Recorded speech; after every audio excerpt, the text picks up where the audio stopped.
Another, and also speaking on Unforgivable, that movie with Sandra Bullock I watched. This girl, she's 18. Her face, her name is plastered all over these news stations. She's the devil to the world. Bro, where do you go after that? Like, where do you can't just go Jail. back to there's just a lot of absolute nonsense. Be yourself. What the fuck does that mean when you were young? Welcome to the Any Last Words pod. My name is Keion, aka Almighty the DJ. Why do I feel like you're always trying to muster up whatever energy it takes to start it off? Like, it's just like every time. This is now episode 100. 100. Anyway. And my name is Earl Lonnie Hooks. A very special thanks to everybody that will be joining us today on SoundCloud, Spotify, Apple, as well as YouTube. And please do not forget to follow us at ALW Pod on Instagram. The God in me honors the God in each and every one of you. Welcome to episode 100 of the Any Last Words Pod. Yes, sir. Man, 100 episodes. Goddamn. 100 episodes. We're here. Was it been like a year and January 2020? That's when we started recording. We put it out. We published first on like May 9th something of 2020. And here we are now. Yeah. January 2022. Now, people have definitely reached out. You've had at least one person I know that have reached out to you asking, what are you going to do for the podcast? Like, what are you going to do for episode 100? And nothing. And there were so many different things. Someone said, I saw this one podcast and they did like a Zoom chat with 100 people. Not to say that you ought to do that, but like, that's a lot. You just do it with a few. Then I had someone say, maybe you should get someone to come interview you. I don't even look at what I do when you're not here or when we have another guest. I never even look at those per se as interviews. Right. Now, it comes off that way because we end up listening and asking a lot of questions, but I hope that they find it to be conversational. And I hope that they feel comfortable asking us questions or just whatever the case is. I have to believe that anybody that comes on here feels like this is very much an open conversation, because it's like, obviously questions are going to be asked. Anytime somebody comes on here that's new, that's never been here, there are going to be certain things that we want to know about them. Yeah. You know what I'm saying? There's going to be certain things we want to ask. We want to know about their ventures. We want to know about their mindsets. Yeah. We want to know where they're at, what they doing. What is life? How is life? Exactly. You know what I'm saying? Tell me about that. But outside of those particular questions, everything else is just free flowing. Exactly. So. And even those questions are free flow. I mean, those questions. Yeah, because it's not even like they're planned. They're not. No. They're not necessarily planned. No, not at all. Yeah. So I was going to have, as you know, my father here for episode 100. And he's not here. So he had some business to go do, again, as the man that tries to take care of everybody and make sure everybody's good. He's trying to take care of himself and care for his own well-being. And then some other shit happens. You got to go fly off and make sure that everybody else is good somewhere else. Yeah. So that's what he's doing right now. But we will reschedule that and he will be here soon because that needs to happen again. Yeah. And we do have some great guests coming up that are going to be joining us over the next couple of episodes that we're really excited about. We'll leave names out. We'll let you guys see those when they drop. Yeah. But you may be some of them. Yeah. You may be some of them. Yeah. I'm really excited. I've been talking to a lot of people. Yeah. You said this like last week, like just how, like we've got like the next 5 pods like booked up with people, not even just people that, we would love to have on here, but people that have reached out to us and they, love what we're doing. And they're just like, I feel like I could bring this to the table, that to the table. Mm-hmm. Like people gravitate towards this podcast. And that's just really crazy. Crazy. I've heard way too many times, I won't say for my liking. I'm not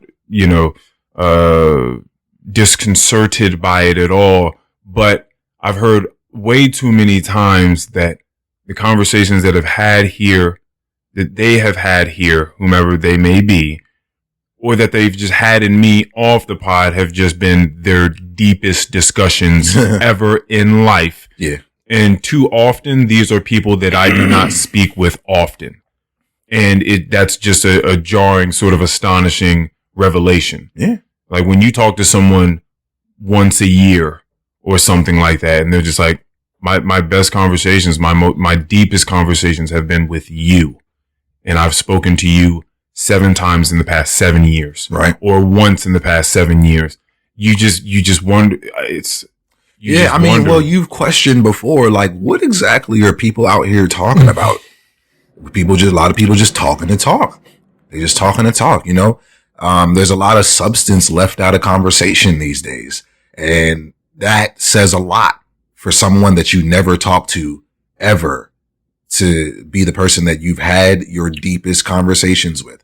Like, maybe outside of my lady, I've had a lot of my deepest conversations with you. You know what I'm saying? Yeah.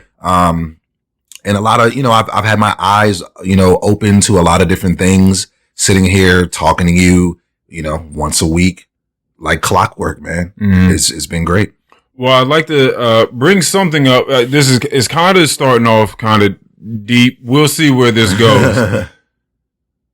Because this was brought to our attention. We haven't really spoken about it. I decided to read up a little bit more about it so we could have this discussion, just bounce some ideas off of one another. All right. We both saw an article that was sent to us about a young lady in New Mexico that had a newborn baby, and she decided she was going to toss this newborn baby into a dumpster behind some stores, and she was caught on a surveillance camera, and she was apprehended. As she should be. When this child was found. Yes. This baby was found. Wasn't the baby found by like some dumpster divers looking for one man's trash is another man's treasure. Man. So they were some people just happened to be dumpster diving 6 hours after the baby was first thrown into the dumpster. Thank God it was in New Mexico and not like New York. It's cold outside. No, they said that it was like 36 degrees out or something that day. Man. Yeah. Oh, wow. It was crazy. It's crazy. That baby is a Spartan. Right. There's so many options. You know what I'm saying? Like there's so many options, but to throw away, just think about that. You threw away a human being, a living, breathing, blood circulating, eyes open, skin warm human being in the trash like it was an empty bag of salt and vinegar chips. And that, by the way, this being recently had just came out of your body. Yeah. And don't get me wrong. You know what? You might get me wrong. Because what I'm saying could be wrong, but a decision like that is probably tough on the parent. I'm not trying to give her any kind of credit for real, because it's still just a diabolical act. You know what I'm saying? But you got to imagine that was a tough decision for that person to make. And then, I'm going to take a trip around Earl World here. I'm thinking about the background of this person. Like, what type of background does she come from? You know what I'm saying? Does she have a support system? Maybe she does. She had a support system. Yeah, I'm gonna start. Well, hold on. Wait, was that the only thing that you needed to know? Was that the only thing you were going to ask? Is whether she had a support system or not? I can give you some information about it. I wanted to hear what your thoughts were with no information yet. Because I like what you're doing. I mean, you're trying to think it through. I'm trying. I'm really trying because I want to know what the background of this person was. What drove her to the decision to do this. Like, is dropping off kids at the firehouse? Isn't that still a thing? Can't you do that? I mean, I mean, you can do that, but there are better ways. I mean, what, you just take them to a foster home? You can take them to the hospital. Or that. Where they can be cared for. And there are these things called, I forgot what type of laws that they're called. But the baby will be taken care of. You bring a baby to a hospital, I'll tell you what the people at the officials at the hospital aren't going to do. Throw it in the dumpster in the back. Yes. That's what they're not going to do with it. I feel you. So Alexis Avila from New Mexico, 18 years of age. All right, let's start throwing. All right, so now we're getting some context. All right, just one thing already. We're talking about an 18-year-old human. Now, we've told not very smart. We've told more than enough stories about us around the age of 17, 18, 19. Yes. What were we doing? I wasn't throwing babies away. Nope. But we weren't taking shit seriously. But we were not taking things seriously. No. We did not know how to properly weigh pros and cons because we didn't even know how to fully address or acknowledge all the pros and cons in any given situation. So that's one thing. Okay. All right. 18 years of age, Alexis Avila. Now, the father, the suspected father, has not been named because that person is a juvenile. So he remains to be seen or heard from in all of this. Let's continue. What you got? What you got? I'm wondering, like, is he a juvenile because he's 17 or is he a juvenile because he's 14? Well, yeah, that's the thing. Like, you don't even know because he's a juvenile. Like, they won't give that information. You know what? She might be facing the charge on that. Maybe. Let's not jump the gun. She could be, but we also don't know. They could be closer in age. Could have been one of those things where they were both 17 dating each other, and then she turned 18 first, or. I don't know the situation. I'm just saying I'm giving the benefit of the doubt because there is doubt to be had in that realm. Okay. Because we don't know. All right. All right. Let's continue on. What's funny is my friend she foreshadowed this part. She figured this part out upon reading this. Alexis Avila did not know that she was pregnant until about 2 weeks before the birth. This does happen. It is irregular. I've heard of it. Right? She went to the hospital to figure out what these abdominal pains were that she was having and then figured out that she was pregnant. Okay. A little bit more context there. Okay. She had recently broke it off with this juvenile that she was dating. Her parents forbade him to come to the house anymore because supposedly he had been battering her around a few months prior.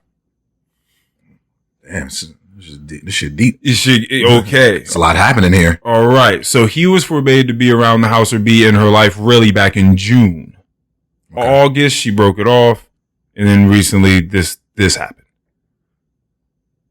So that's pretty much what she had. She had the baby in a panic in her mom's bathroom or something like that. And because when the baby was found, the umbilical cord was still there. Mm. So this was like fresh out. This was in her mom's house, like on a kitchen floor and a bathroom floor. She had the baby, I guess, snipped the umbilical cord from her and put it in, like, wrapped it in like 2 trash bags and panicked, right? Didn't want, clearly what I'm thinking is if she was forbade to be around this guy from her parents, I'm thinking, okay, this was a forbidden love, a forbidden attachment. They wouldn't be happy about a baby. Right. Between them two. So I'm thinking 18-year-old girl, forbidden love, forbidden attachment. Go ahead. And, now I'm thinking about the whole hospital thing because it's like you go up there. I suppose that they have to take some sort of record.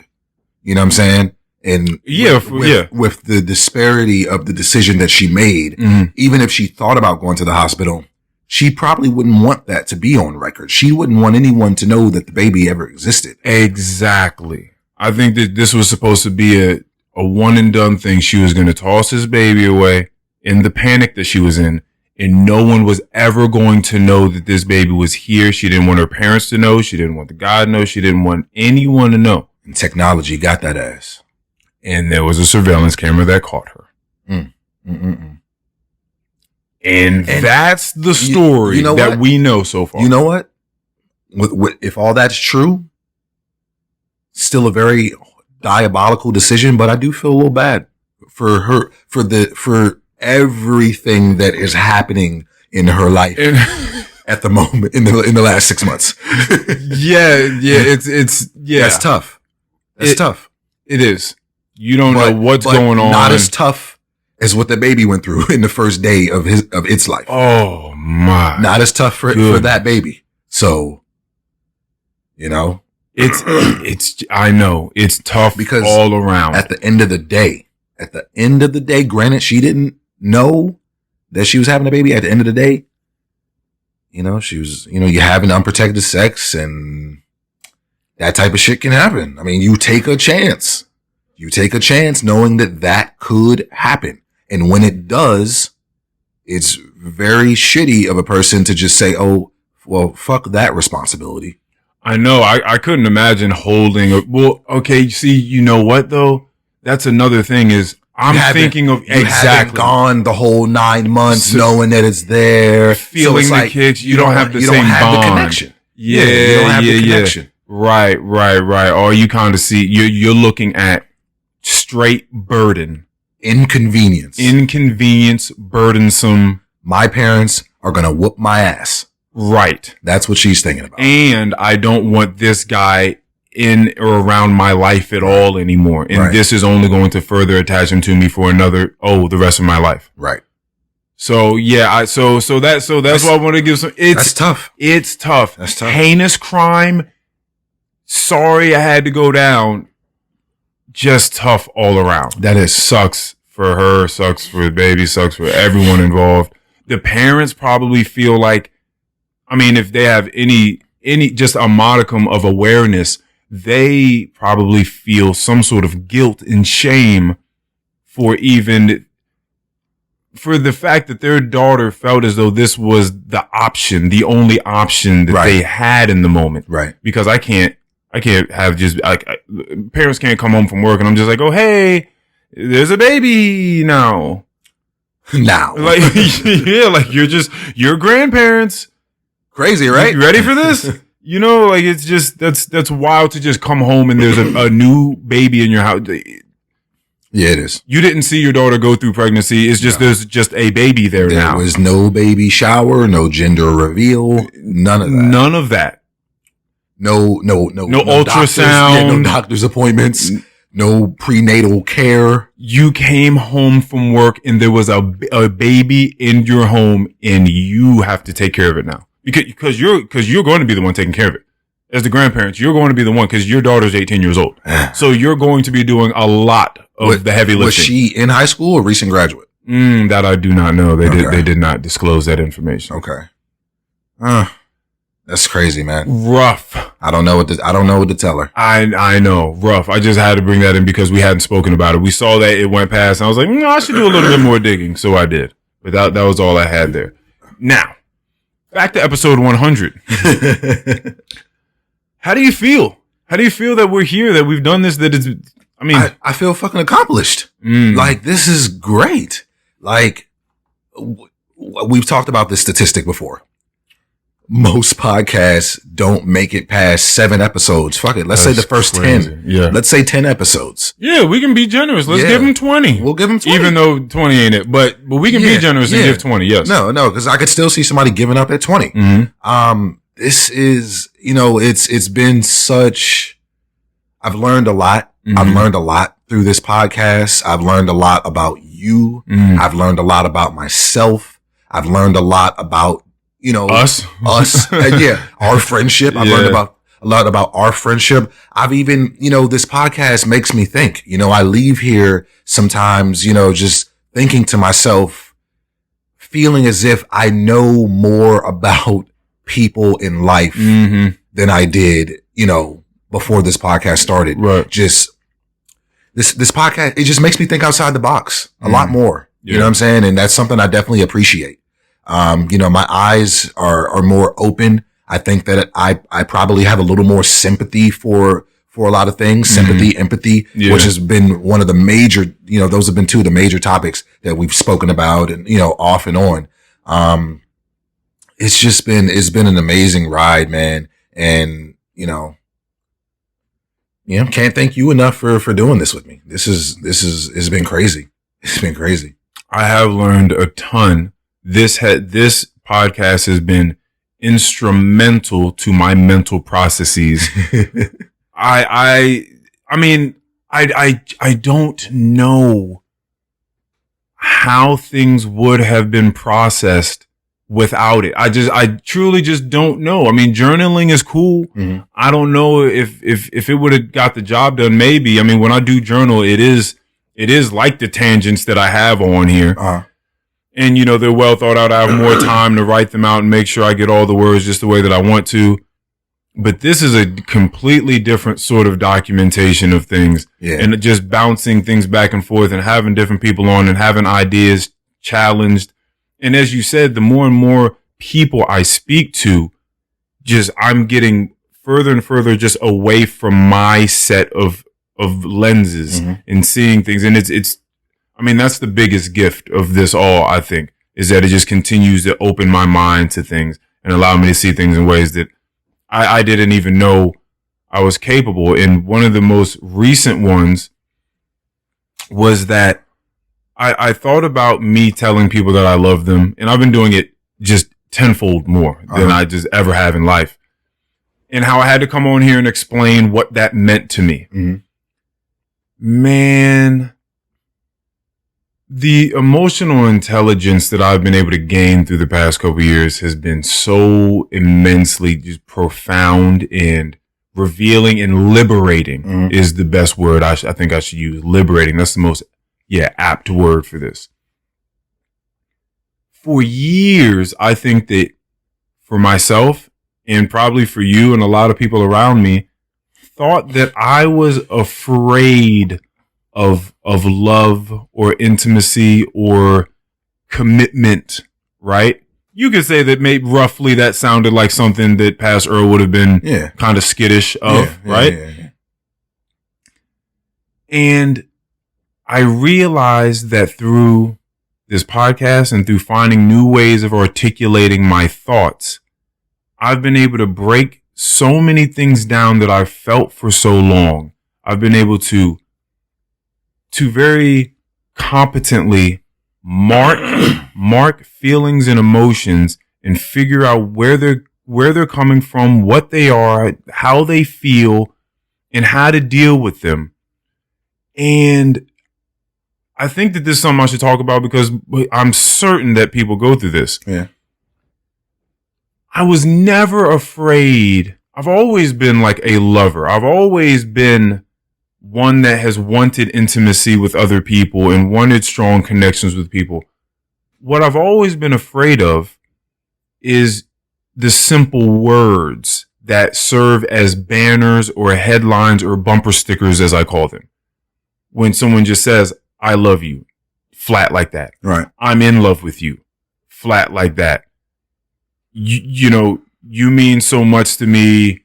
I've never felt this way before. These things, flatly said, denote huge sentimentality, but underneath that, you don't know exactly where it's coming from or exactly what it means. Let me elaborate. I was never afraid of telling people that I loved them or being intimate or having commitment. I was always afraid of what that person thinks that means. Okay. I never wanted to hurt people with what my intentions were. And I never knew how to articulate. Can I ask you a question? Yes. When you say that you never, like you, as far as what they thought that they might mean. What I might mean by saying something like, love you. Okay. Basically how they would interpret it. Exactly. Okay. So if I say that, if someone says to me, I'm in love with you, but they don't know how to go further into it. It just lays flat like that. To me, it reads kind of childish. It kind of like flippant and highly romanticized. Okay. And that to me, because we know some people that are just like hyper romantic. Yeah. And it just seems kind of like childish and just whimsical and a little cliche, just and just kind of vacuous. Like there's nothing really to it. There's nothing really anchoring it aside from just head over heels kind of obsession. And that to me seems scary because I need it to make sense too. Right. I like feeling, but I need it to make some sort of sense as well. So since I didn't know how to articulate what my love and what my care meant, right, to me and what it would be for me to love someone or care for someone, I didn't know how to put those into words. I didn't want to say those things to people because if I just say that to someone, they can take that idea and run with it and that narrative starts spinning in their mind and they take whatever it is that they think love is, whatever they think care and tenderness is, and they're going to warp that into who they think who I am going to be to them now. Okay. All the tasks and the prerequisites, they're going to now attach to me. He's going to start being this person. Mm-hmm. He's going to start doing all of these long laundry list of things now. Mm-hmm. He's going to be this person to me in the future. He's going to, because to them, if you say you love someone to someone else, that's what it means. Mm-hmm. And that's just forever. And that's just forever, whatever that list of things are. But unless you can mark the feelings and attach real words with real symbolism to these feelings, nobody knows what anyone is talking about. Mm-hmm. They're just saying, oh, I'm in love with you. Oh, I'm in love with you. Neither one of us knows what that means to each other. So now we're just in the wind. You think love is just one of the many words that have just become very oversaturated? I think that we have lost meaning of words. Uh-huh. That's why so often I read definitions and stuff on here. I think that people just use words in all sorts of ways all the time. And that's why when people speak, it seems empty. Mm-hmm. Because people are just saying words like it doesn't mean anything to them. There are a couple words. I mean, I have a reverence of words, and that's why I use them the way that I do, because I care about the things that I have to say, and I care about the words that I'm going to employ to get those ideas across. Mm-hmm. Conversation, you know how I feel about the word conversation, mm-hmm. and what I see a conversation being. The word genuine. I have a high veneration of the word genuine and what that means to me and what that is and what it looks like, what it feels like, the senses of genuineness, real genuineness. Mm-hmm. So yeah, I feel like people just use all sorts of words all the time and they just fall flat. They're just empty because people do not care about the words that they're using. Mm-hmm. And I just never wanted to say a bunch of words to someone and them just do whatever they wanted with it. And I wasn't in a place when I was younger to say the right words and then to follow up with even better words mm-hmm. that denote the exact meaning of what it is I'm trying to say when I say, I love you, I care for you, I want to be a part of your life, I want you to be a part of my life. Because I don't know how many romantic movies you've watched recently. I've just watched a couple. And like the things that you see, people just really, romance movies are terrible. I mean, they're great, but they're terrible. It's like the way that love and togetherness is shown on the screen is it's too much. It's so it's like so unhealthily codependent. Yeah. I just saw a commercial for a romance movie that's coming out featuring Jennifer Lopez and Owen Wilson. And the premise of the movie is like J-Lo is some famous actor or singer or something like that. The guy she's with, gets caught cheating. Like someone videos it, like him out with another girl. And like, I guess she happens to come across it like during or before a performance or something like that. And Owen Wilson is standing in the crowd at her performance with a sign that says, "Marry me." And she just picks this nigga out the crowd and just starts spending time with him. And then they fall in love. Well, I mean, yeah. That's hilarious. Wow. And like, I love Owen Wilson. So I'm not going to go see the movie, but it's just like, like, what is this? You could go see it. I'm sure it's going to be on a streaming platform. Like, I'm not going to be forced to watch it. So you're not going to, so you that's what, when you said I'm not going to go see it, it seemed like the burden was having to go out to see it, but you wouldn't even watch it if it was just on your TV. Like, I would have to turn it on for that to happen. That's what I'm saying. Like, you won't even turn the power button on and click play on it, is what I'm saying. It's not even that enticing. Not unless my girl convinced me to do so. Okay. But outside of that, no. There's another one that Owen Wilson's a part of called, with Salma Hayek, called, Bliss, I believe. I think it's called Bliss. Okay, I don't know about and that. This is like a sci-fi movie where Owen Wilson is living his life, and then it's sort of like The Matrix in some sort of sense.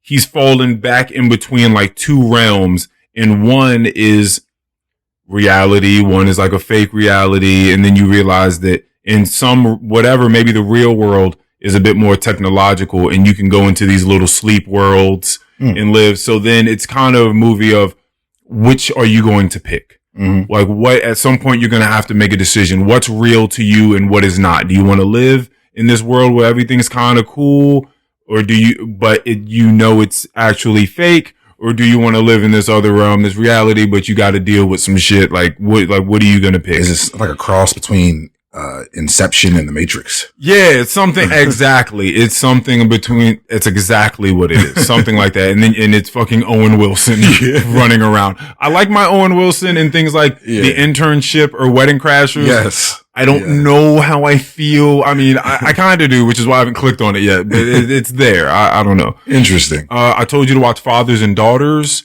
on Amazon Prime, which is I watched really the cool. trailer. Nigga, the trailer looks sad. Bro, it's the trailer is a tearjerker. Man, Amanda Seyfried, Russell Crowe. Russell Crowe, he's good in this, man. He's good. For some reason, I remembered you saying Russell Brand. Oh. And when I went to go to the trailer, I was like, this is Russell Crowe. Maybe you said Crowe. I don't know. But you always be talking about Russell Brand. I do. It just, I heard Russell and just thought Brand. Definitely meant Russell Crowe, Gladiator, Russell Crowe, Robin Hood, Russell Crowe. Like Academy Award winning Oscar, who knows all the stuff he got. Was he an American Gangster? Or was that some other white guy? He was the police officer. Yeah. American Gangster. Russell Crowe is that dude. When he pops up, it's worth giving it a shot. Yeah. Another one I watched is the movie. Now, this actually kind of goes into that the woman in New Mexico that threw her baby away, to be honest with you. The movie The Lie. I don't know what anybody's name in this film, but and I'm not spoiling it if you want to go see it on Amazon. The Lie. You can see this in the trailer as well as in the description. Little girl is on her way to like a ballet school or something like that, or ballet camp. And she ends up some way, shape, form, fashion, impulsively killing her best friend. And now her parents are trying to have the very hard and heavy burden of keeping this a secret to themselves. I kind of want to ask you what you're going to do in that situation. Like what you're going to do. Now I'm thinking if this woman in New Mexico threw this baby away and came back home, and for some reason just that weight was just too hard on her heart and she had to tell someone, and she came to her mom and was like, yo mom, this is what happened 3 months ago. Baby's going. You know what I mean? Like, I'm not saying like that night. I don't know when it could have happened. You could have came a week later, 2 months later, whatever. Somebody, comes to you. That baby is at the dump. Okay. So under a mound of trash. So Jacory comes to you at the age of 16, 17. He's like, Dad, like 6 months ago, like I would be furious. You would be furious. But the thing is, so this is a crime. That is a crime. Okay. What do you do? And that's the whole point. Like some people are going to watch the movie and they're like, no, fuck that. I can't just aid and abet my daughter. Like if she did this, she got to do the time. She got to go. Some people would say jail and prison, those are for bad people. And it's not even a victimless crime either. It's not a victimless crime. They ain't sell a little bit of weed. Nah, they killed someone. But it's your blood that you're looking at. And you swear in your heart and your mind and your soul that you know the heart, mind, and soul of this person that you're looking at. And that it's good. That they are a good person. And that they just panicked and made a bad decision. That's now going to ruin the rest of their lives if people find out. But you now know that information. So what are you going to do about it? Now I'm involved. Yeah, now you're involved. Damn. I mean, look, I'm not about to sit here and act like I can give you a straight answer. Because I'm going to have to think about that. I didn't think you would. I don't think that anyone would know truly what they would do until the moment arises and they're looking at their child. Yeah, unless you have a very shitty relationship with your child. You know what I'm saying? You hate that kid and you're like, I'm telling. I'm so glad you did this. I couldn't wait to get your ass out of this fucking house. Oh my God. Like, man, it's a very rough situation to be a part of, but life can be tough, man. It can get deep. So that was a very interesting movie that I watched recently. Well, another, and also speaking on Unforgivable, that movie with Sandra Bullock I watched. This girl, she's 18. Her face, her name is plastered all over these news stations. She is the devil to the world. Bro, where do you go after that? Like, where do you can't just go jail. Back to your, no. When you leave, cause she's going away. She's going to go away. When you come back from jail. Thank God the baby didn't die. Cause that's another charge. Baby lived. Yeah, baby lived. That's a charge. That's very true. So that you're right. So this is only attempted. They'll probably have some leniency. Probably. Yeah, I don't even know if she'll get attempted murder. You attach murder to something. Yeah. So what's underneath that? What do you get? I don't know. It's not like aggravated assault or something, right? Definitely some child neglect. Yeah. Some child neglect. It's just different. I don't know. I can't think of it. Child neglect. That's all I got for it. But I don't see them attaching attempted murder. It's just the way you saying it. Like, I don't know if they're going to give her that. Yeah. You know what I'm saying? They're not going to throw the whole book at her. I don't think they're going to throw the whole book at her. Yeah. Like, especially, if she got like a long history of, her name is on record, long history of crime, like that's something else. But she's a first time offender. I think they'll give her some leniency. I told you when I was sitting in the courthouse waiting for a court hearing for our friend Big Smokey. Yeah. And we were just sitting in on other people's and we just came into, we saw all sorts of wild shit at the court that day. But we came into probably someone of this age, about 17, 18 or whatever. And she was driving her whole family home from like a cookout. Mm. And it was like her uncle, aunt, mom, dad, whatever. And everybody was drunk. So she was doing the responsible thing by driving them all home. Was she drunk? She was not drunk. But I think there was a drunk driver on the road or something else had happened on the road. And she kind of went off the road. And as she crashed, her aunt died. So the charge was going to be manslaughter. But the judge was like, listen, we not doing nothing here with you today. You can go home. I'm so sorry that you have even been summoned here today. Go home. What you have been through. Who's the dickhead cop or detective that came through and was like, "Oh, what?" Charges. Yo, I don't know if that's just something you have to, because I guess it's a scene. You have to do the investigation. Yeah, but it's like someone has to sign off on this is a crime. This person may need to go to jail. Yeah, I don't know. Somebody has to sign off on that. Yeah, I don't know the protocol, but I'm just glad. Because it's like you got to indict them. I hope I'm saying that right. Indict, something like that. Yeah, it's spelled with a CT, but it's just pronounced indict. Yeah. Yeah, so I'm just like, you have to indict them, but like, who signs off on that? Dude, I don't know, man. But yeah, just seeing some wild stuff out there. So yeah, I don't know what's going on, man. And shout out to all the mothers and fathers and uncles and aunts out there that are trying to raise children, because I know it's hard, especially when they're out there doing wild stuff. Definitely hard. Yeah. We were talking about movies and things that we've seen. Oh yeah, just romantic novels and movies and things like that got people's head twisted up into thinking that things are just not what they are when it comes to romance and intimate relationships.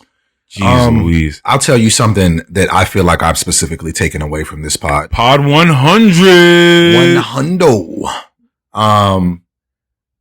I think that my communication skills, I feel like I've actively tried to level up when it comes to that. Mm-hmm. And I think I've also tried to make sure that, the content that I'm bringing here is worth a damn. Yeah. You know what I'm saying? Mm-hmm. Because I feel like in the beginning, well, maybe both of us, we kind of bullshitting and just kind of talking about shit. You know what I'm saying? Stuff that, didn't necessarily maybe matter to us. But as we grew with this pod, we started thinking more about the listeners. Yeah. Started thinking more about, what it sounds like to them. You know what I'm saying? I think we cut out a lot of the inside jokes and things like that, things that only me and you could laugh at. Definitely. And what's funny is towards the beginning, I felt like it was a bit more conversational, like towards the very, very beginning. Oh. And then somewhere we got into the idea of being like a newsroom. Yeah. And just started, and we were bringing topics. Like we came in and we had a list of topics and there was this or that, and you would go and I would go and you would go and I would go. Yeah. And it wasn't nearly as fluid and as conversational. That started honestly like 60s and on. Like that's still relatively new in a sense. So I'm glad that it got to be this. Yeah. But I just feel like, I've allowed myself I try to like slow my mind down. I had this problem where I was, I didn't really think before I speak. I just started speaking. Yeah. You know what I'm saying? Feeling like I'm trying to keep up and just, just, you know what I'm saying? Just keep what I'm saying relevant. Just spewing out words. Bro, without that sounds so stressful. Just like you trying to talk and your mind is just trying to stay ahead of all the words and make sure that anything that's being said is just content worthy. Oh, geez. Yeah. Like my mind was like, like the words were going through my mind was like TSA. You know what I'm saying? Right. All right. What? Is this good? Okay. Jeez. But, I just, I've really been trying to just make sure that when I am communicating with you, I'm also keeping in mind that I'm communicating with them and just making sure that the things I say are making sense. We've talked a lot about interpersonal communication on here. We've both taken that class at our local community college. Yeah, for sure. Yeah, shout out to everybody out there, community college. Yeah, buddy. But and that's something that I feel like I'm really proud of. It's something that I feel like I've tried to use outside of this pod as well. Something that I've also taken and used because I'm in management. Something that I've also taken and used when it comes to managing people, just really getting my thoughts across without sounding like I don't quite know what I'm talking about. Speaking with more confidence. You know what I'm saying? And I think that's one thing, just really just being on here, just having these conversations with you. You know what I'm saying? Cause you bring a different type of conversation that I'm going to bring. So when I'm talking to you, I feel like it definitely, puts me in a place where I'm like, okay, I gotta level up. You know what I'm saying? I gotta level up. What's funny is you spoke about confidence, and this is something I've been thinking about and just had a conversation with. So I have these like simulations that run through my mind, or like imaginary conversations with people where like it'll be I do that too. Yeah. Okay, cool. Well, it'll just be like group setting, and I'll just like go through a conversation and just kind of see what comes from there. But I guess really what's happening is, I mean, you're having a conversation with yourself. Like you're figuring things out and you're processing ideas, but visually it's taking place in your mind as though it's a conversation between you and other bots, other, just surrogates for people that are not there at the time, but you put people in place and you have these bouts or these conversations, these discussions with people in your mind. It's really interesting. So the conversation that took place in my mind was some people asking me, so has anyone here found out how to attract girls? This is why. Because very random. It is. When you're younger, I remember what it was like trying to speak to people that I was highly attracted to, like pretty girls. It was terrifying. And it was like you wanted to say the right things at the right moments. You wanted to be cool. Like things just needed to line up. And it was just like a lot of your mental RAM that was taken up trying to make sure that you were exactly who you needed to be in order to do the bagging. And the answer that has come to me, not just from attracting women or anyone from the opposite sex, whatever side you happen to fall on, but it's just about attracting people. And it's so funny because the answer that I came up with in this hypothetical, this conversation I had, this simulation that was running through my mind, is just the conventional cliche, just ran through response for any old head that has ever talked to someone young that wants to impress people. And you don't know that these cliches are these are golden nuggets. It's just you don't even know what that is yet. And the answer to all of these things being, you got to be confident. You have to not care.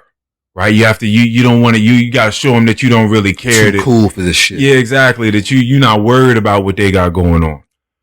You need to be cool, confident, have your self-esteem, know who you are, walk with your head held high, be genuine, be yourself. That one, the be yourself. What the fuck does that mean when you're young? Yeah. What the fuck does I don't know who I am, nigga. What do you mean be myself? How am I supposed to do that? Yeah. Doing this podcast, just talking to people endlessly, day in and day out, because that's mostly what I'm doing. Like I'm talking to people all the time. It's so funny because for so long, and I had certain role models, certain people that I looked up to that seemed like they were constantly performing for people. Like they were so good. There are a couple people in my mind right now, like they were quick-witted, they were funny, they were intelligent, and they could go and just work a room, just talk to all different sorts of people. Women loved them, men loved them. Like it was just like that sort of thing. It's funny you bring up Russell Brand. He was one of those people.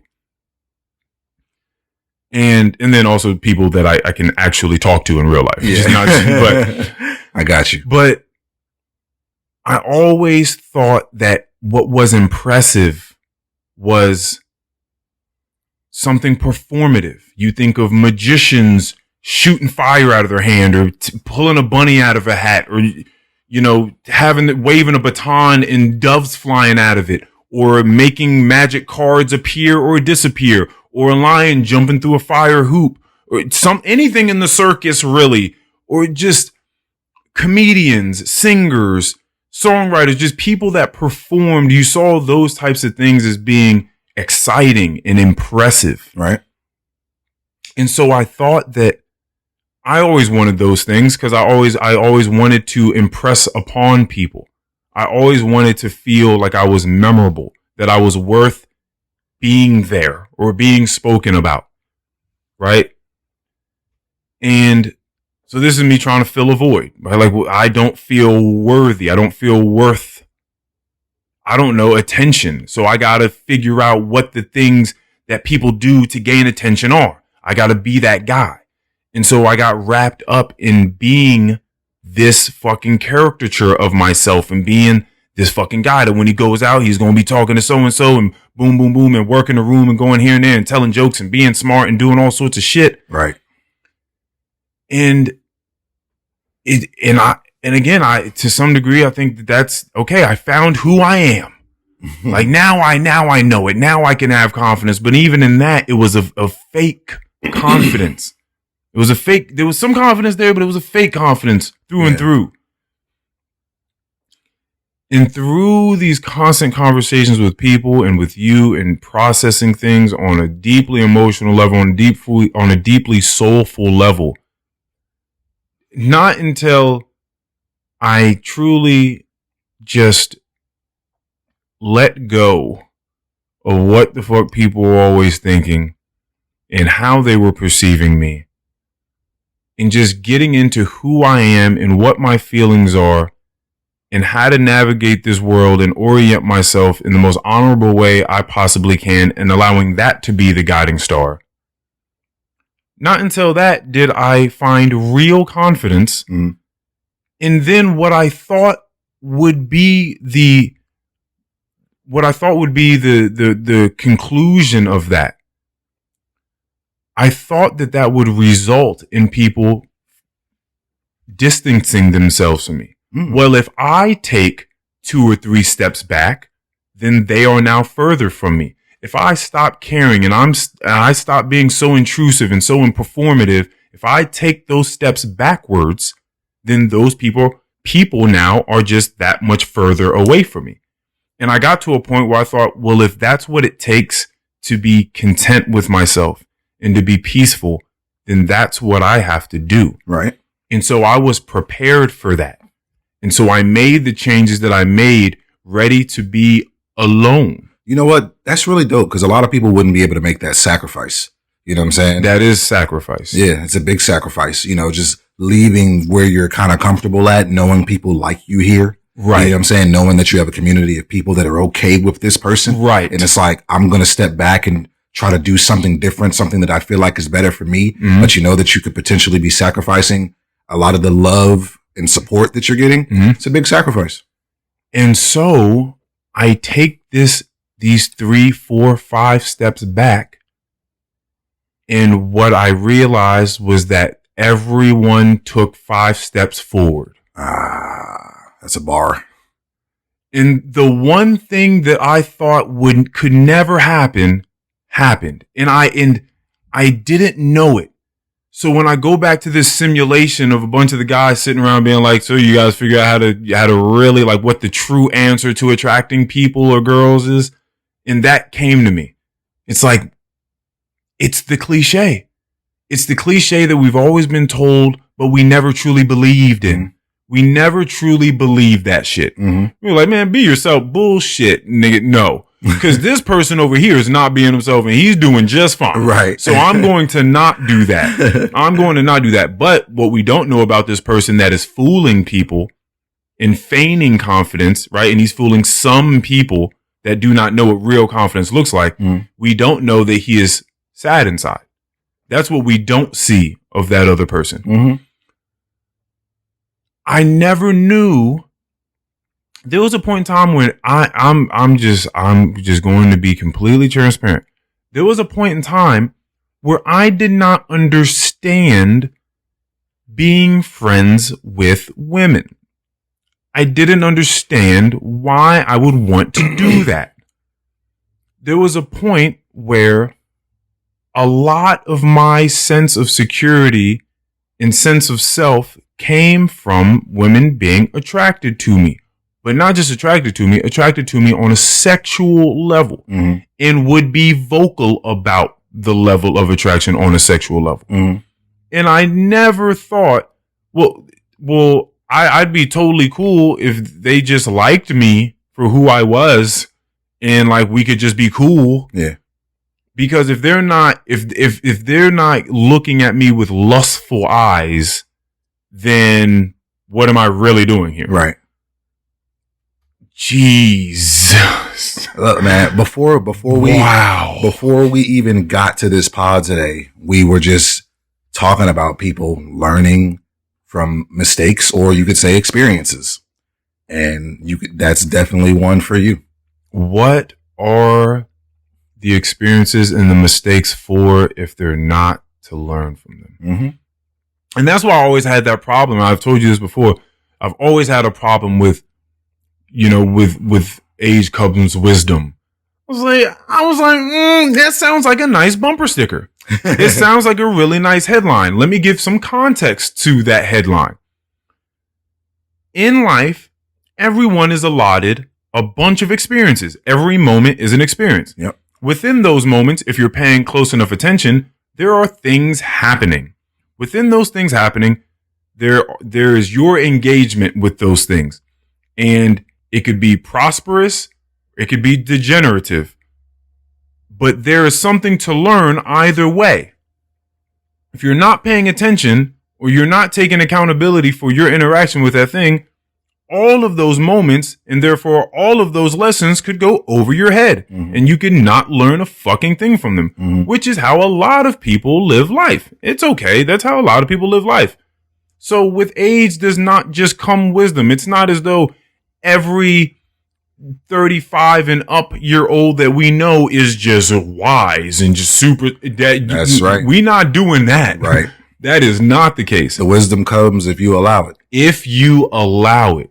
Exactly. So a better statement is that with age comes more chances to extract wisdom from the moments given to us or allotted to us. That's a much more apt saying than just with age comes wisdom. That is a lie. Yeah.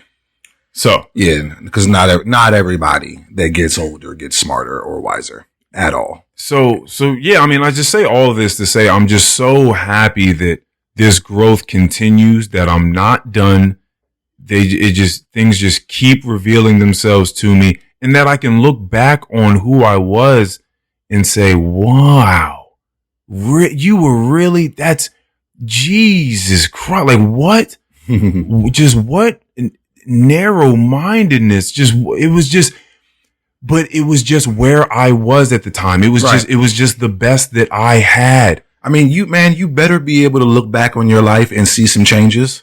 Man, you hope, but that's what you would. But when we were talking off air before, when you were on the way here, we were also talking about the fact that there are some people, because that's where the conversation came from. When we were talking about loving, seeing our friends doing better and learning things, that originated from us talking about seeing some people not doing that. Right. And you see people from however many years ago that you knew, and it just seems like, and it doesn't matter if they got the same job or in their same city. That's not it. It's what do they sound like? Yeah. Do they sound like they're the exact same person mentally and emotionally, spiritually that they were 10 years ago? That's different. Yes. That's different. That says a lot. It does. So I'm just so, it was just such a rush of relief and just astonishment to me that I did one thing completely prepared for a set of circumstances or results to come out with that, completely prepared and content to have them, to do those things. Probably going to be losing a lot of people. I'm going to be a weirdo, but I'm going to find peace in myself and understand who I am and what I need to evolve. And in everyone else, what I thought, again, was impressive, the performative aspect of everything. I stopped talking as much. I started listening. And it's so funny that became the impressive element. That now all of the other things that I have, just the opposite thing happened. Sort of like how I feel like you thought coming on here and talking about your father and Ja'Cory was going to go a certain way for you. And it went the exact opposite of how you thought it was going to work. And then you just looking at it like, wow, that really turned out completely different. And you know what? Maybe that'll help me in the future to be more open about stuff like that. I think because it's like I've gotten over that initial hump. You know what I'm saying? So it's like, I'm not going to feel any sort of way about doing something like that, the next time around. Yeah. Yeah. I think that's exactly what's going to happen. I think I've already seen it in you. Yeah. Yeah. Yeah. Yeah. Just had to get over that hump. Yeah. Yeah. But, so last pod, we talked about people feeling like they're getting over on you. People that feel I gotta get this off because this shit is wildly ridiculous. We talked about people feeling like they're getting over on you. People feeling as if they're smarter than you in any given moment. Yes. I have to bring a story to light because I am getting tired of these individuals feeling like they can just look me in my face and swindle me. And it's not because they think that I'm dumb, because a lot of times when this stuff happens, these people don't even know you. Yeah. But it's like more times than not, if you're a solid, smart human being, you can look at a person and just be in awe, in awe of the things that are coming out of their mouth. So, round 100. Yeah, for sure. Of work stories. I was at work a couple days ago and there was this guy that, I've seen him a couple times. He's been on my property and just been in there, just doing things he's not supposed to be doing. And describe this gentleman one time, because I don't know if you've described him to me. Every time I see him, he has on the same thing. Okay. I have to assume that he's homeless. Okay. I have to assume. Yeah, I have to. Black pants, gray jacket, big gaudy ass cheetah print sunglasses. Interesting. Yes, hood up every time. I've never seen his scalp. Never seen his hair. Okay. So he's chilling outside of the main elevator to the facility. And we spoke a little bit about this, not when it happened, but I liked what you said, not being humble at all. Yes. So even the people that rent at my facility, they're not allowed to use the electricity. And that's just the rules. Some might think that's stupid or, whatever. Right. But, they're not allowed to use electricity. I've seen this man before. I've spoken to him before, told him that he cannot do this. I hadn't seen him in a long time. He came back and I saw him using the electricity to charge his phone up. And I was like, you know what? I'm going to chill. I'm going to let him get a good 15, 20 minutes. Let him get some juice and hopefully he'll just be on his way. Right. First question, how long you haven't seen him in? Like maybe 2 or 3 months. Okay, so it's been a little while. He may have thought you forgot in that bit of time. Yeah. So yeah, I was like, all right, I'm gonna chill. I'm gonna let him get some juice on his phone. I believe he's homeless. At least he got a phone. I'm gonna let him get some juice on his phone. Right, because that's the only hope. Like, yeah, at least, he probably needs that phone. Right. You know what I'm saying? Right. So I'm gonna let him have it. I'm gonna let him get some juice. And so he left and I was like, all right, that worked out just fine. So, and I'm going to try to be a little more detailed with the story this time than the first time I told you about it. So as I'm walking out of my office, he's walking into the garage. We're damn near walking together over to where the elevator is, to where he likes to chill and plug up his stuff. So he gets over there. He's plugging his stuff up.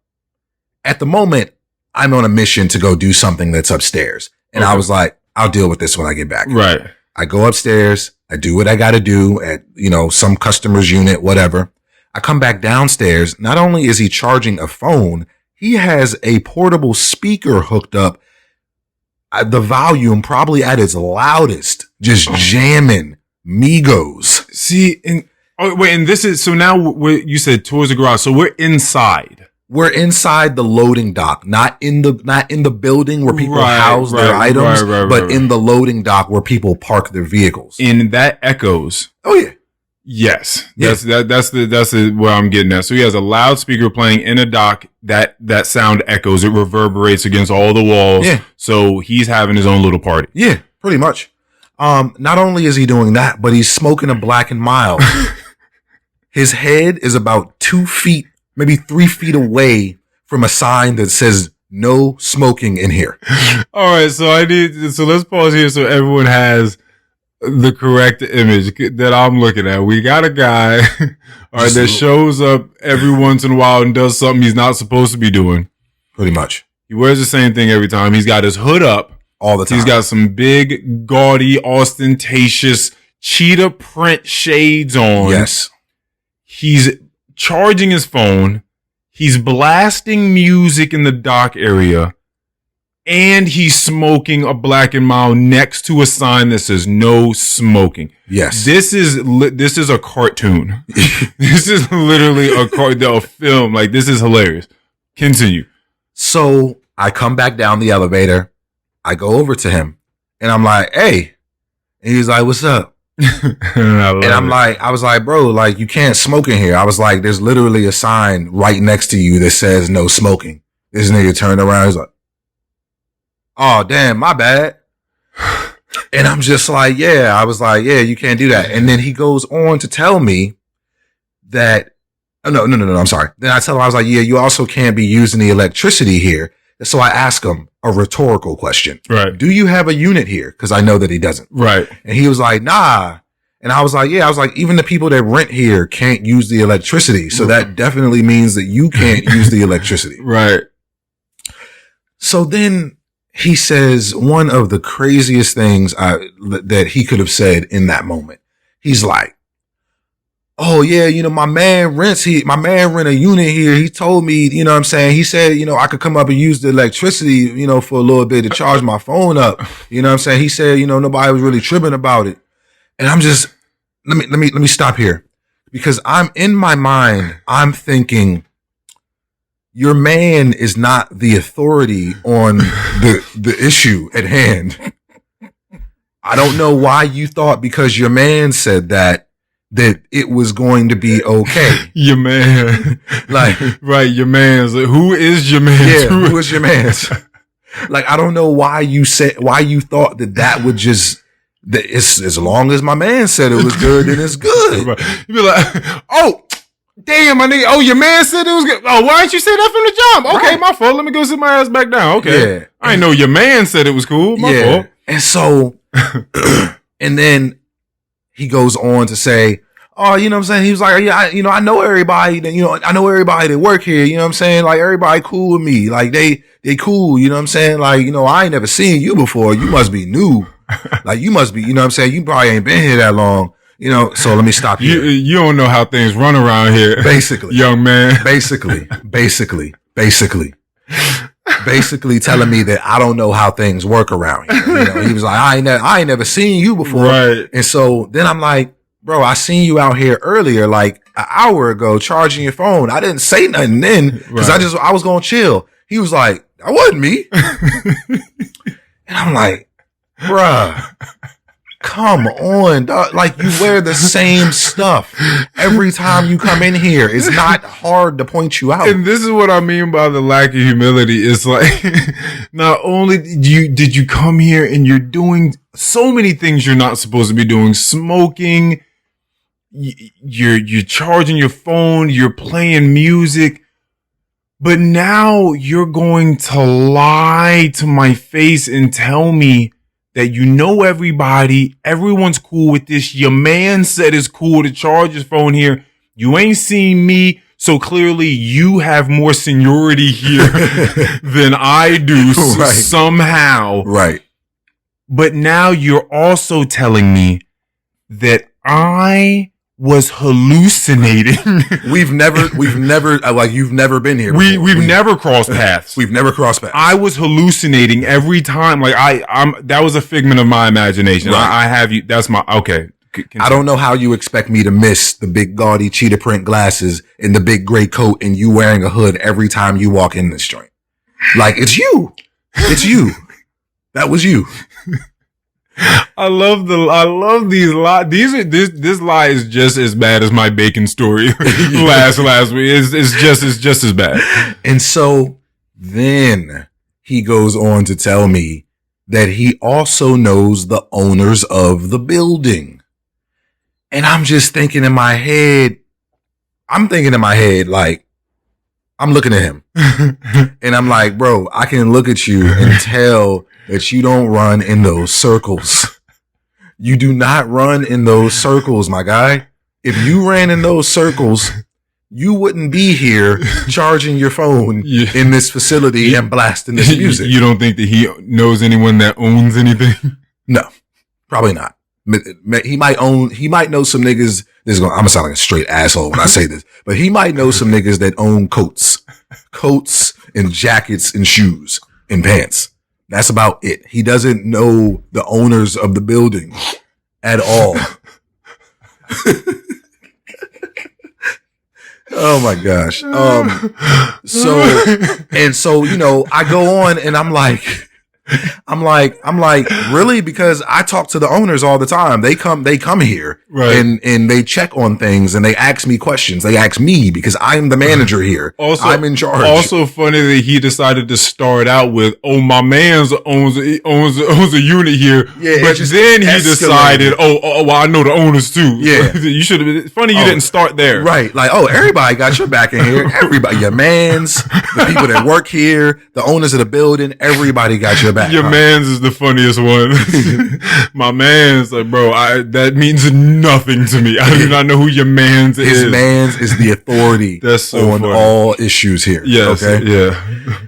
Oh my gosh. And so, you know, he's telling me he knows the owners of the building and I'm like, I see him. They come here. I see him all the time. I can assure you that all they care about is that we're making people happy here and that they're getting the money owed to them monthly for my job renting out this building. Right. I promise you, they have never told you anything in the likeness of using electricity in this building. I'm trying to tell you.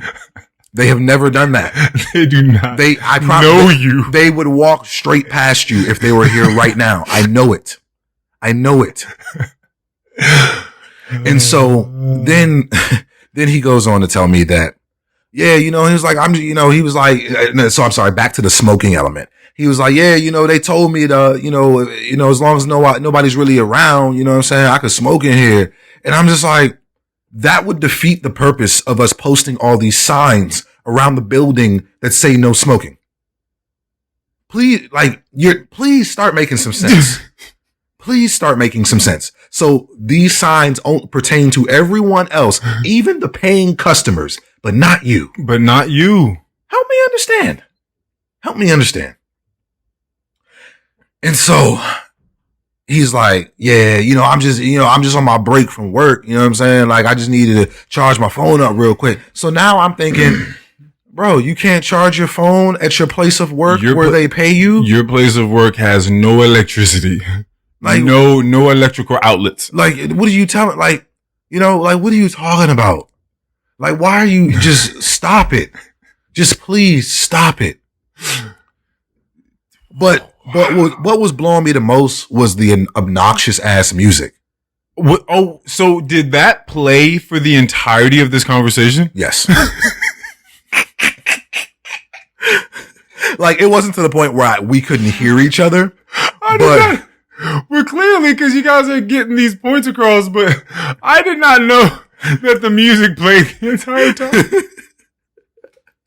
That makes this 10 times funnier that there was just music being blasted this entire time.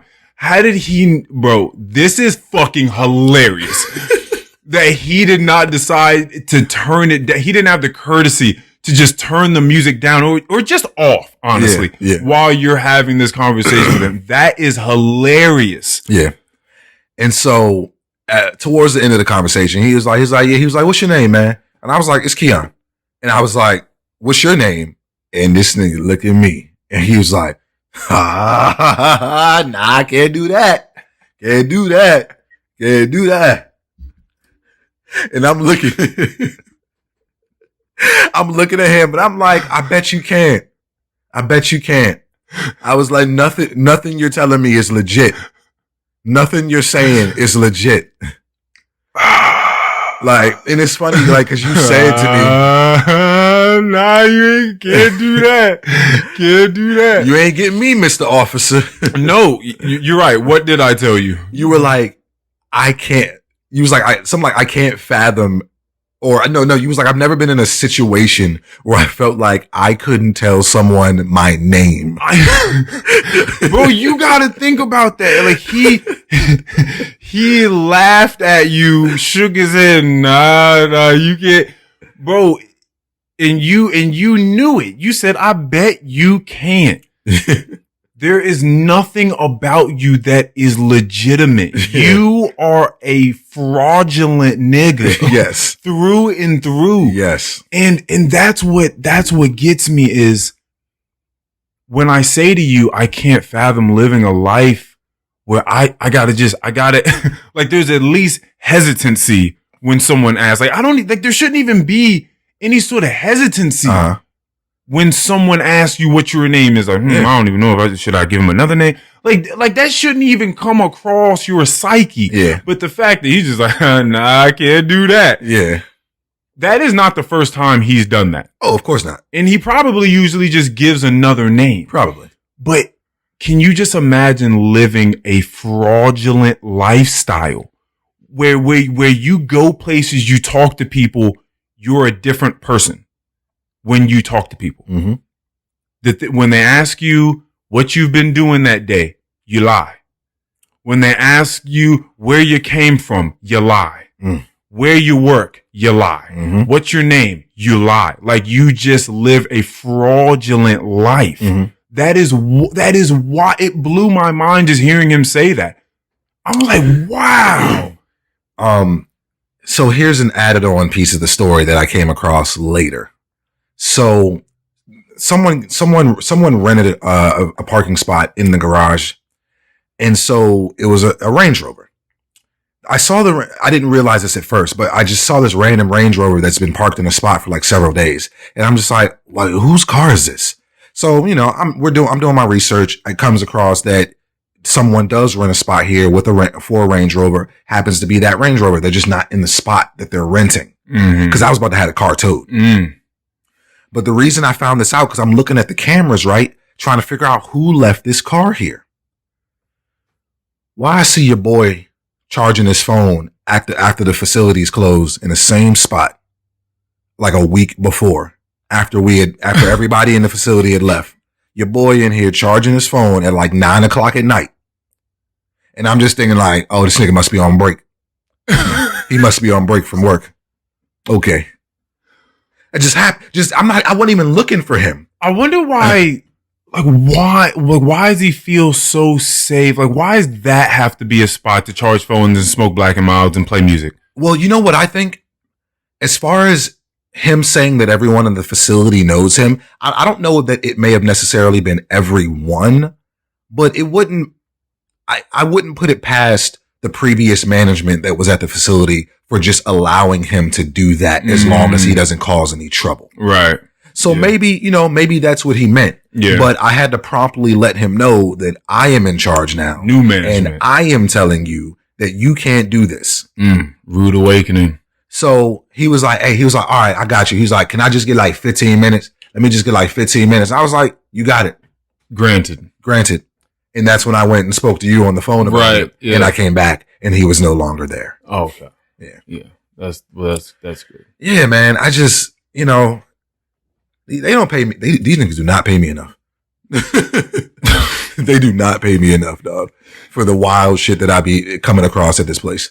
If there was a guy, if there was a real man's there though, that he really did have, and clearly there wasn't. If there was, and he did know a guy, he probably wouldn't have given his name up because he wasn't even giving his own name up. But if he did, that would have been a form of something that I do want to talk about. What? 100th episode for us here. 100. In homage of, in homage of our podcast, I would like to do something that we used to do here. And it used to be a lot of fun. Okay. I would like to define a phrase here. All right. that many people may not know. I know that a lot of people don't know it because I just talked to 2 people about it, about someone doing it, us watching someone do it, and they had no idea what was going on. I say, hey, have you ever heard of blank blank? They were like, no, what is that? Dry snitching. Oh. Now there are 2 forms of this. I even looked it up on dictionary.com just to make sure. Okay. Because I knew one for sure. And it comes, the dual facing of it comes on the intentionality behind it. Mm-hmm. So you can dry snitch on someone. We know what snitching is. Someone does something for whatever reasons. Maybe you're going to gain something. Maybe you don't like them, whatever. You go and you tell on them knowingly they are going to get in trouble. Then you have dry snitching in a sense where this is what they had on urbandictionary.com. I thought this was hilarious. Like, Urban Dictionary is a fun place. Yeah, I don't go there often. It can be a very funny place. But the sentence that they had for this description was hilarious.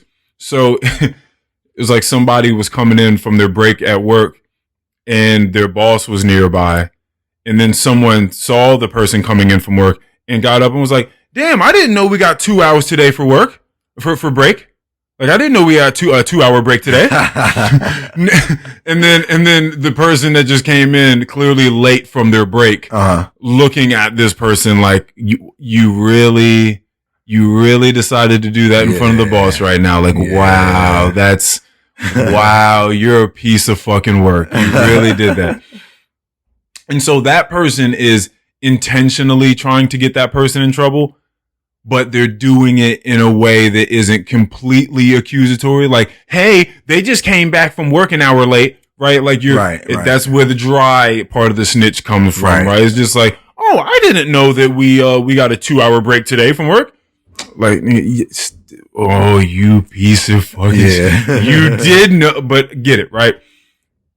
And then you have the unintentional way where you are saying something to someone, and this person may very well be in power, or maybe there's a piece of information unbeknownst to them having to do with a third party.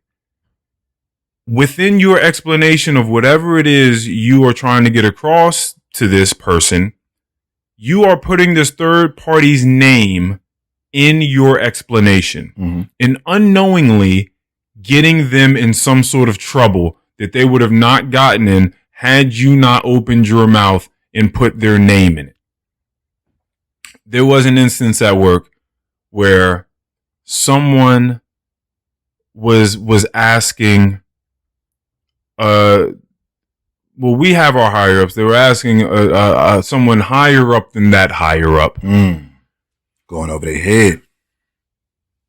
They were asking them, hey, so when the guests ask us this particular question, we know as the staff that what the answer is to that question.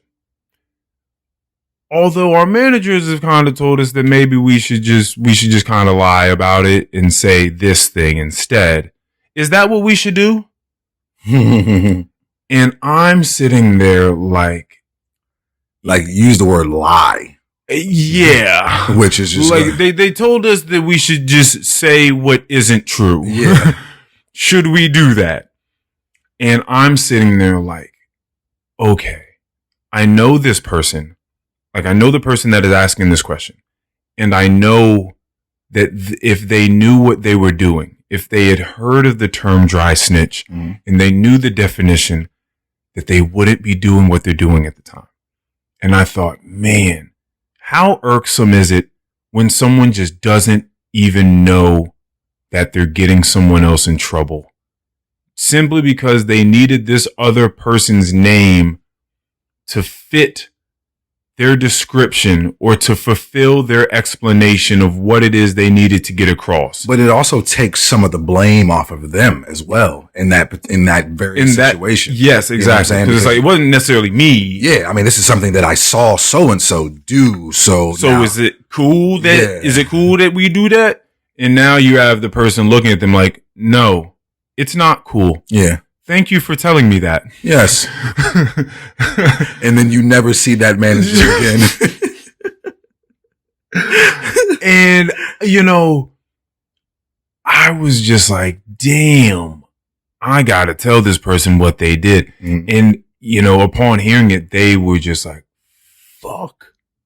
I had no idea I was doing that.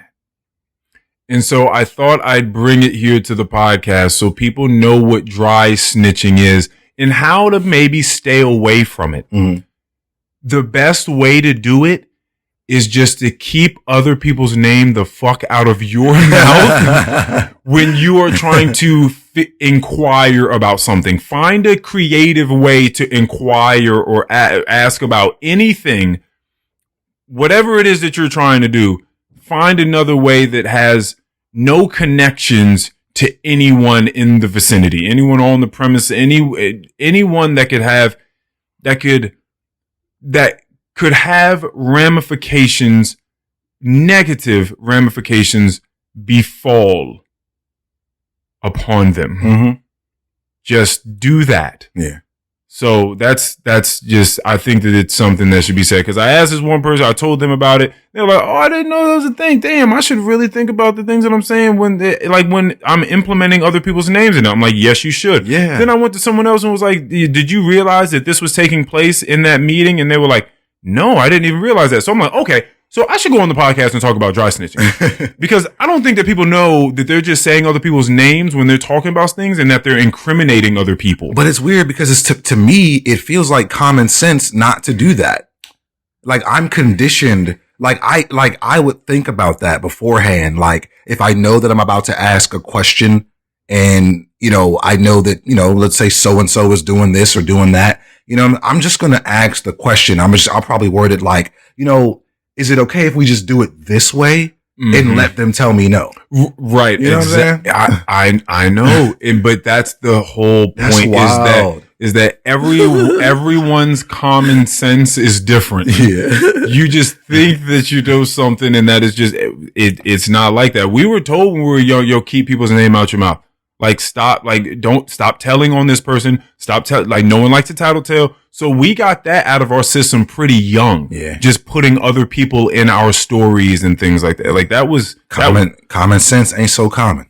That was flushed out early. Wow. So yeah, I just had to come here and say that. And again, at the same time, pay some homage to our podcast because those used to be some really fun segments that we did do. Yeah. Just trying to explain some of those things. We had You Got Me Fucked Up. Yeah. Is one that we did. Oh man. I feel like I can't even remember those. Yeah. The only reason I remember that one is because we named an episode that. Oh yeah. But yeah, I forget some of the other ones that we did.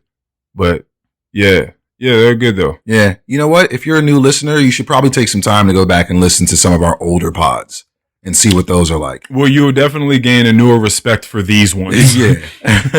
just strictly off of quality alone, like just listening quality. Oh yeah. Yeah, because we were recording on bricks. Yeah. It was just, oh god. Woo. Yeah, come a long way, man. But I feel really good about where we are. Yep. What we're doing, who we are, where we're going in that direction as well. Hell yeah. Yeah, I'm proud of us, man. I'm proud of this pod. This is insane. Yeah. That we've come this far. Yeah. And we will get my father back. Definitely. He's going to come up in the next few weeks. I have to get him back. Again, very, very excited for, all the conversations I've been having with people about them coming on the podcast. This year is going to be an interesting year for the podcast. I feel it. It's going to be a lot of interesting people coming on and a lot of awesome conversations that take place here. I feel it. So I'm happy about it. It's like a gut feeling. You know what I'm saying? Like you just feel it. Yeah. I like that. Yeah. All right, man. You got some last words for the people? You know what? I'm going to switch it up this time. I'm going to implore that you guys, once again, I just said this, but go back. If you're a new listener, listen to some of those other pods. And like Earl said, it will, I feel like you'll definitely appreciate where we're at a lot more. Do that for us. We appreciate you here at the ALW pod. And thanks for listening. Like, cause we obviously wouldn't be much well, we would be much, but this podcast wouldn't be much without people actually listening to it. Mm-hmm. So we really, really, really appreciate that. Everyone that's been listening from episode 1, like you've listened to hours of us talking. Oh, yeah. Oh, yo, people that have been listening since episode 1, that's crazy. Crazy. That's insane to me. Yes. Just how well they know us and just all the stories that they've heard and just our voices just being in their ear week after week. Yeah, is just crazy. We are an integral part of some people's lives on a weekly basis. Thanks to all the people that hit us up in the DMs and tell us, how they relate to the things we're saying and how we may have changed their perspective on certain things. And, we really like hearing from you guys. Yeah. For sure. Yeah. My last words for the people. Thank you. Thank you. A lot of gratitude. Yeah. Thank you. A lot of gratitude. Yeah. Thank you for everything. Thank you so much to everybody that has been willing to come and talk to. Mm-hmm. And if you're listening and maybe you've wanted to come on, hit us up. Yeah. Hit us up. Find us at ALW Pod on Instagram. If you got my number, my Snap, hit me up on there. If you got Keion's information, anything like that. Yeah, just find us, hit us up. Let's talk about it. Yes, that's sir. it. Episode 100, man. 100 done. Into 100 more. Woo. Woo. 200. Woo.